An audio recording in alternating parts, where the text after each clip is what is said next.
បាទខ្ញុំឈ្មោះលីនសារាបាទកាលណាព័ត៌មានខ្លាំងៗនេះធ្វើឲ្យសង្គមយើងនឹងល្ងឹតខ្លាំងណាស់កាលណាយើងទទួលព័ត៌មានមិនពិតដូចអត់ដឹងអីទាំងអស់ធ្វើឲ្យខូចអារម្មណ៍ធ្វើឲ្យសង្គមជាតិយើងនឹងអាប់អោនមិនជឿជាក់លើរដ្ឋាភិបាលសពបែបយ៉ាងទាំងអស់និយាយទៅប៉ះពាល់ច្រើនណាស់ហើយបើយើងទទួលព័ត៌មានច្បាស់លាស់ត្រឹមត្រូវពីរដ្ឋាភិបាលព័ត៌មានដែលពិតគឺយើងចំណេញដល់ប្រទេសជាតិយើងច្រើន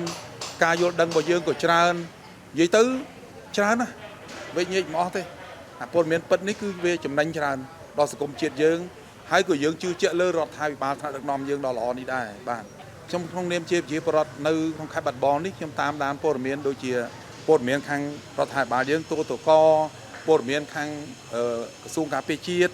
អញ្ចឹងខ្ញុំអត់មើលអីទេខ្ញុំមើលតែក្រសួងការពារជាតិមួយពីរឿងព្រំដែនយើងហ្នឹងណាអញ្ចឹងខ្ញុំស្ដាប់តែក្រសួងការពារជាតិមួយទេហើយនឹងព័ត៌មានយើងទូទៅកខ្ញុំសូមអំពាវនាវដល់ប្រជាពលរដ្ឋទាំងអស់